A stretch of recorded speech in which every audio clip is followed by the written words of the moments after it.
kaeling rumingkang di bumi alam namun kasasar lamtah nafsu nu mata kaduhu badan anu katon Tuhan.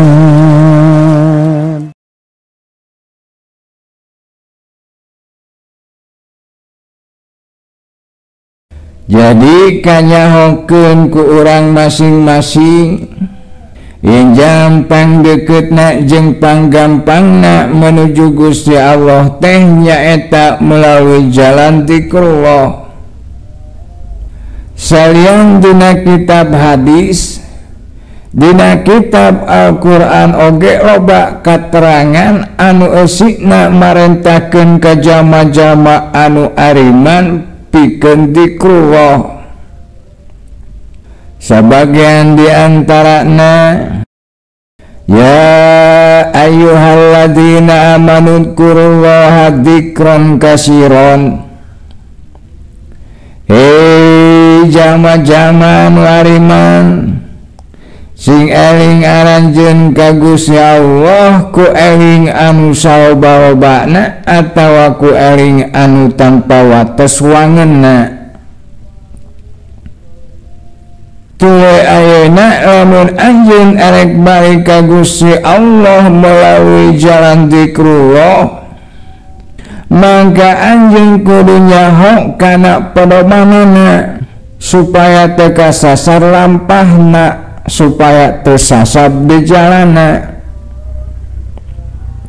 Sebagian di antara perkara anu kudu jadi perhatian atawa anu kudu jadi pedoman anjeun lamun erek milampah jalan zikrullah, diantarana untuk mutu qobla antamutu nyaeta untuk paeh samemeh paeh artinya untuk kembali secara ruh atau secara rohani ka Gusti Allah. Artina jalma anu jasmani nak kumelendang di alam dunia, hadir di tengah-tengah manusia, di tengah-tengah makhluk, tapi rohani nak hadir di hadiratna Gusti Allah. Ta eta jalma kaasup jalma anu geus bisa paeh samemeh paeh. Pedomanana di antara nyaeta kahiji pamangkana yarju liqa rabbihi payamal amalan sholihan wala yusyrik bi ibadati rabbihi ahada. Saha jalma anu miharep panggih jeung pangeranana, mangka eta jalma kudu daek migawe amal soleh jeung dina migawe ibadahna ka pangeran ulah dicampuran ku musyrik. Ari musyrik atawa syirik secara garis besarna terbagi dua, aya syirik akbar, aya syirik asgor. Ari syirik akbar contona meyakini ada Tuhan lain selain Allah, seperti kaum Nasrani ada Tuhan Allah, ada Tuhan Yesus. Contohna deui nu kaasup syirik akbar memuja jeung menyembah kasalian Gusti Allah, seperti muja ka dedemit Gunung Galunggung atawa ka jurig Gunung Kawi. Contohna deui nyarupakeun Gusti Allah jeung makhlukna, seperti misalnya meyakini bahwa Allah itu punya anak. Eta kaasup syirik akbar, eta kahade ulah nyarupakeun Gusti Allah jeung makhluk. Eta hukumna dosa gede.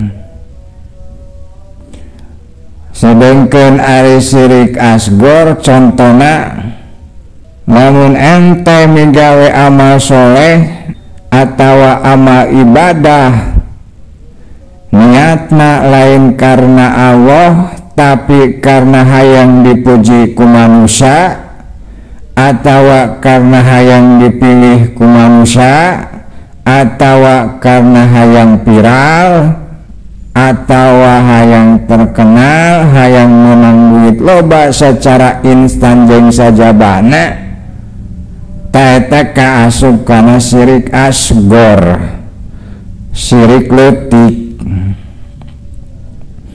Jadi pada manuka hiji beresihan tekad ucap lampah anjeun tina sakabeh wujud kamusyrikan, boh nu dohir, boh nu batin, boh nu asgor, boh nu akbar. Eta pada manuka hiji. Jadi anjeun kudu eling jeung waspada ulah sampai ka amal soleh anjeun teh kacampuran ku musyrik. Gera pariksa tekad ucap lampah anjeun murnikeun tina kamusyrikan. Matak samemeh diajar zikrullah, diajar heula dasar-dasar ma'rifatullah jeung dasar-dasar tauhid.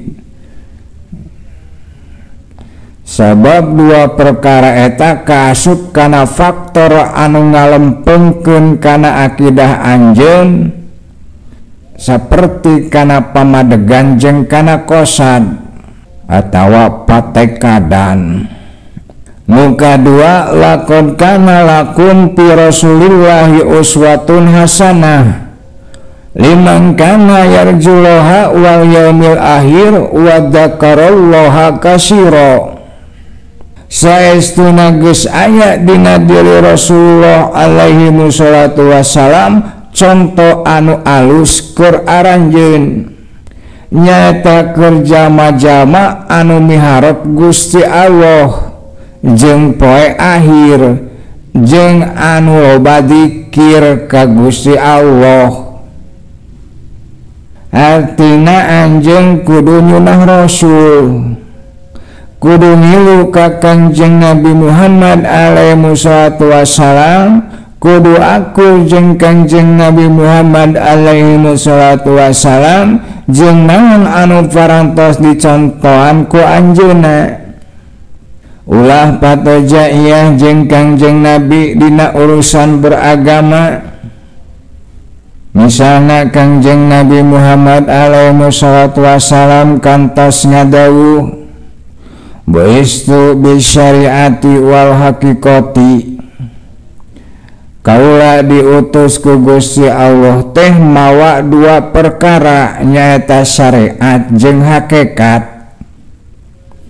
Hartina dina beragama anjeun ulah ngan saukur dicokot syariatna hungkul, jeung ulah ngan saukur dicokot hakikatna hungkul.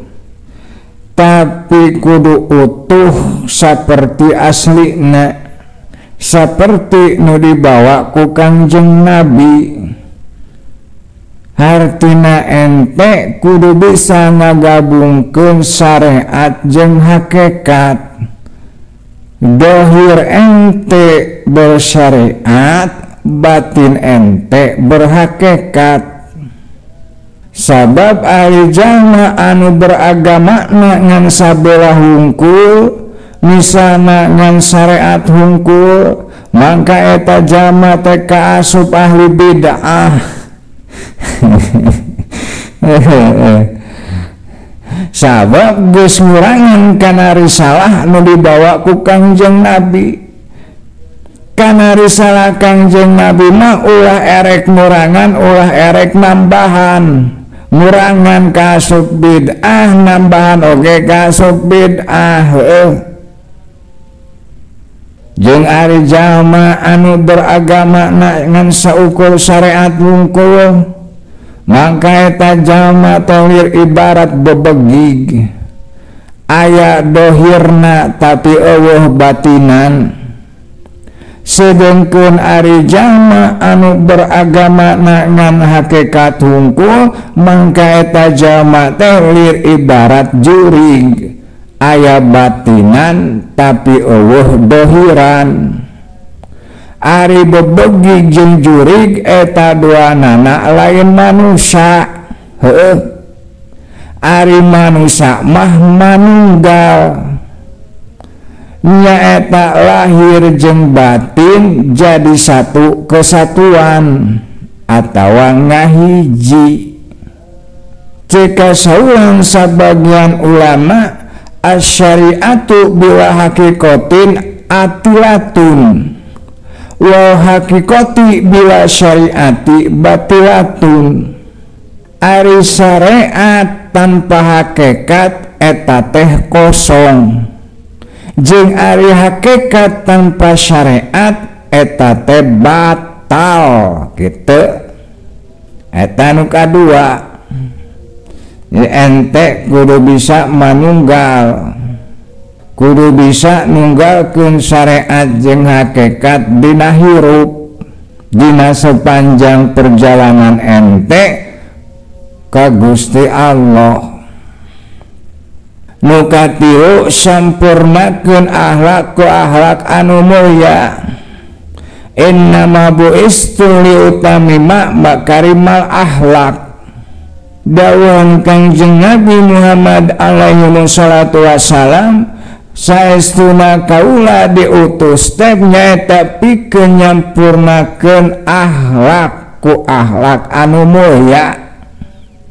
Ari anu disebut akhlak diantara tafsirna nyaeta tekad ucap lampah anjeun anu geus jadi adat kabiasaan sapopoe.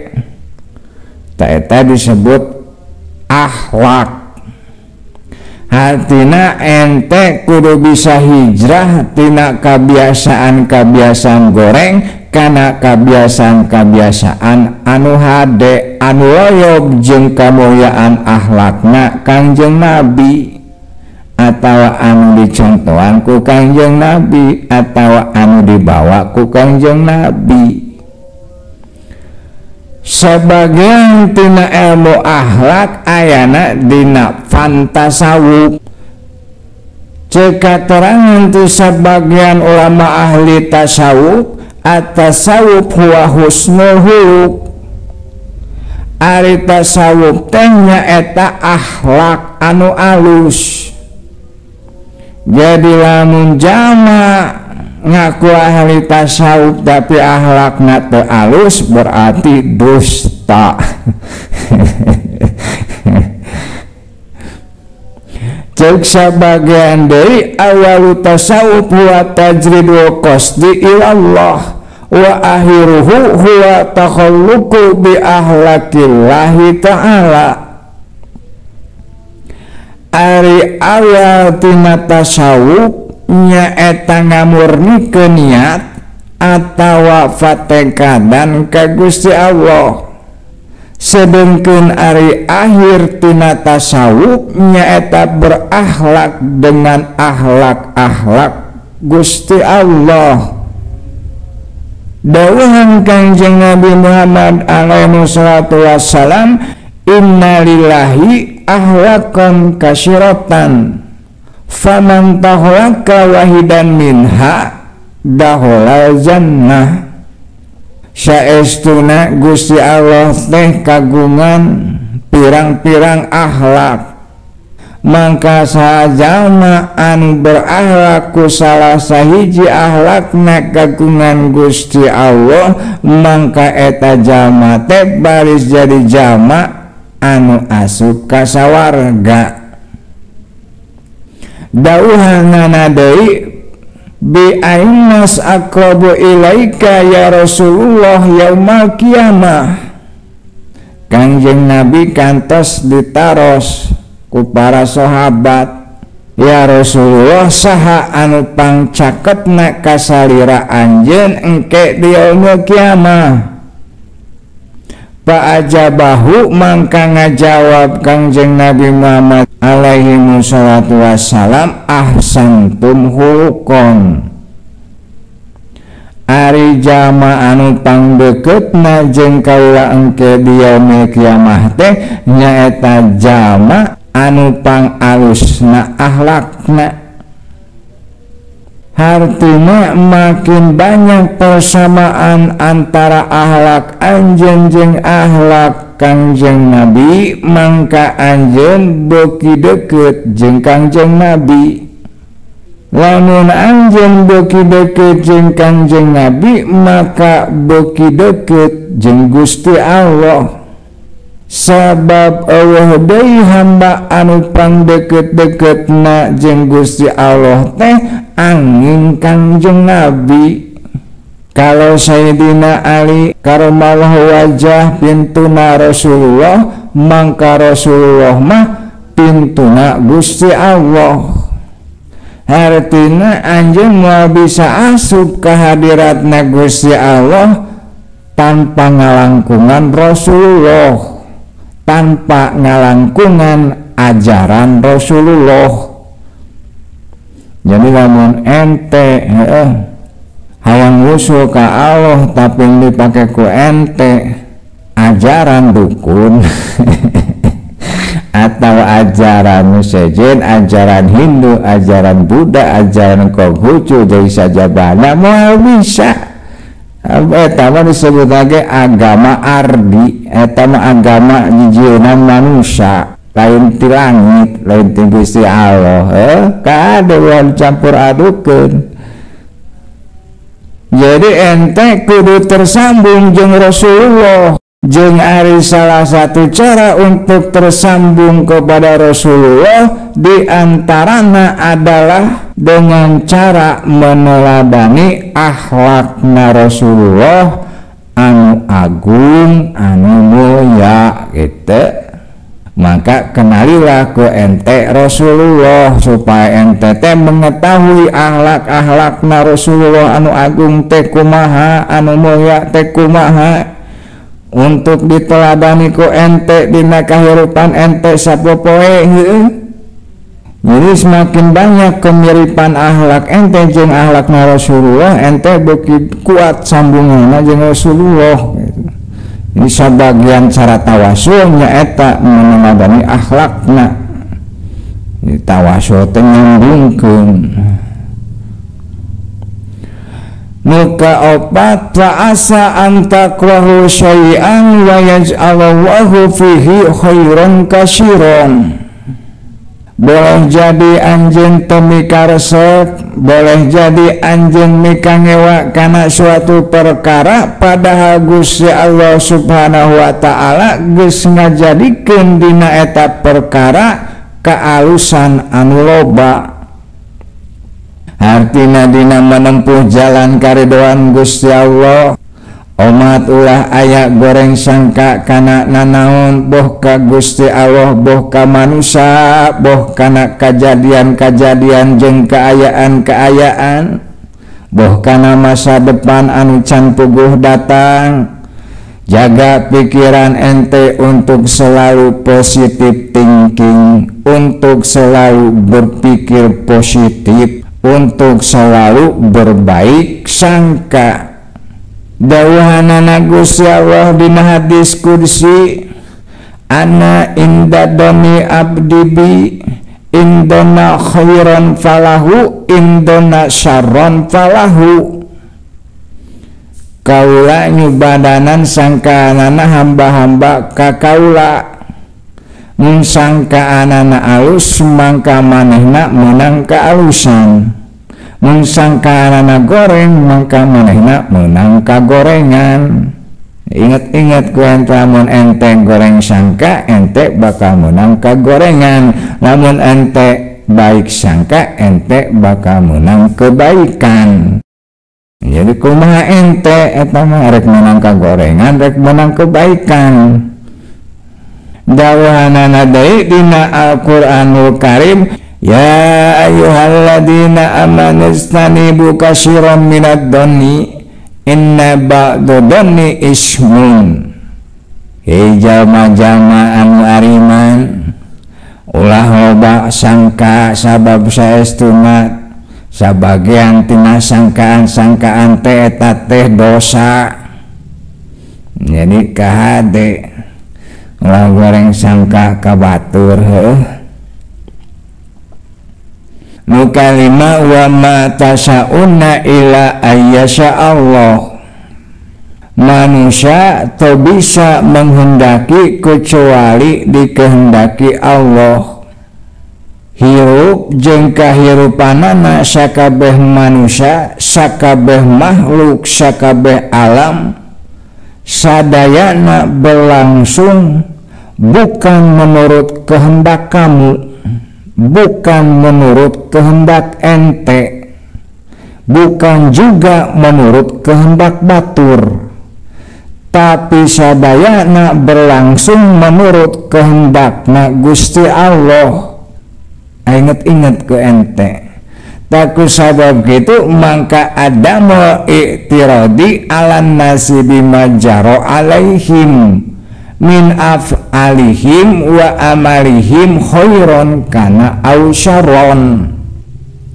Leungitkeun tina diri ente kebiasaan kukulutus atawa ngagurunek dina hate heueuh. Ulah osok kukulutus, ulah osok ngahujat, ulah osok ngahukuman, ulah osok ngahakimi, ulah osok memponis kana tekad ucap lampah batur, kana kajadian-kajadian boh bencana, boh perubahan, boh naon bae anu tumiba di alam dunia, khususna anu tumiba ka diri urang masing-masing dina sapanjang perjalanan urang ka Gusti Allah. Boh nu hadena, boh nu gorengna, sabab fa innal khalqa biadillah. Ari saestuna boh nu tingkah lakuna hade, boh nu tingkah lakuna goreng, boh kajadian anu hade, boh kajadian anu goreng jeung naon we anu lumaku di ieu alam eta sadayana ciptaan Gusti Allah. Eta sadayana wujud tina maha kawasana Gusti Allah. Gusti Allah maha kawasa ngajadikeun jalma jeung kagorenganana. Gusti Allah oge kawasa ngajadikeun jalma jeung kahadeanana. Gusti Allah oge maha kawasa ngajadikeun perubahan-perubahan, ngajadikeun kajadian-kajadian jeung sajabana. Hartina sadayana eta mangrupakeun ayat-ayatna Gusti Allah Subhanahu wa taala, mangrupakeun tanda-tandana Gusti Allah Subhanahu wa taala. Eta sadayana tapakuraneun, bacaeun, ibadahaneun. Artina ente kudu ngarohmatan teh kakabehan kaduanana, ulah ka saorang, ulah kanu alus akhlakna hungkul, kanu goreng akhlakna mah ngalaknat ente teh. Kana alus we hungkul teh ngarohmatanan teh, berbuat baik teh. Ulah kitu sabab ente mah umatna Kangjeng Rasul. Ari Rasul teh diutus ku Gusti Allah teh bukan untuk menyebarkan laknat. Ayeuna lamun ente anu disebarkeunana laknat, ente teh umat saha? Kadeh sing waspada. Kanjeng Nabi Muhammad alaihi wasallam teh diutus ku Gusti Allah teh untuk menyebarkan rahmat ka sadaya alam, ka sadaya manusia. Cek teranganana dina Al-Qur'an, wa ma arsalnaka ila rahmatan lil alamin. Jeung tepati-pati kami ngutus anjeun angin pikeun nyebarluaskeun rahmat ka sadaya alam. Wa ma arsalnaka ila kafatal linnas basyiron wa nadiron walakinna aksaron nas la ya'lamun. Jeung kami teu ngutus anjeun angin ka sadaya manusia anu mawa kabar gembira jeung peringatan atawa pangeling-eling, tapi kalobanana manusia teh teu nyaraho. Jadi ente ngabungahkeun jeung ngelingan teh ulah ka jalma anu tingkah lakuna halus hungkul, tapi kanu goreng ge sarua bungahkeun, sarua elingan sabab naon sabab tong borong ngabungahkeun manusia anu goreng akhlak dalah ngabungahkeun anjing anu najis ku mere nginum. Seorang mantan pelacur nepi ka meunang kardoan Gusti Allah sasakalana mere nginum ka anjing, padahal anjing teh najis, tapi eta jama anu statusna pelacur amalna ngan mere nginum ka anjing nepi ka meunang kardoan Gusti Allah. Komo ente anu lain pelacur leuwih gede harapanana untuk mendapat keridhaan Gusti Allah, nyaeta diantarana melalui berbuat baik ka manusia anu darajatna leuwih mulia tibatan anjing anu najis. Matak ente ulah ragu-ragu untuk berbuat baik ka sadaya manusia, ka sadaya makhluk Gusti Allah. Jadi ulah sibuk mengomentari jeung menilai batur, tapi fokuslah ente kana nyupri ilmu jeung migawe amal soleh. Sabab ari nyupri ilmu jeung migawe amal soleh mah teu bisa diwakilkeun ka batur. Sabab eta mah fardu ain lain fardu kifayah. Hartina kewajiban pribadi masing-masing. Jeung ari ilmu anu diamalkeun lillahi ta'ala taetalah anu ngangkat darajat urang masing-masing di hadapanana Gusti Allah.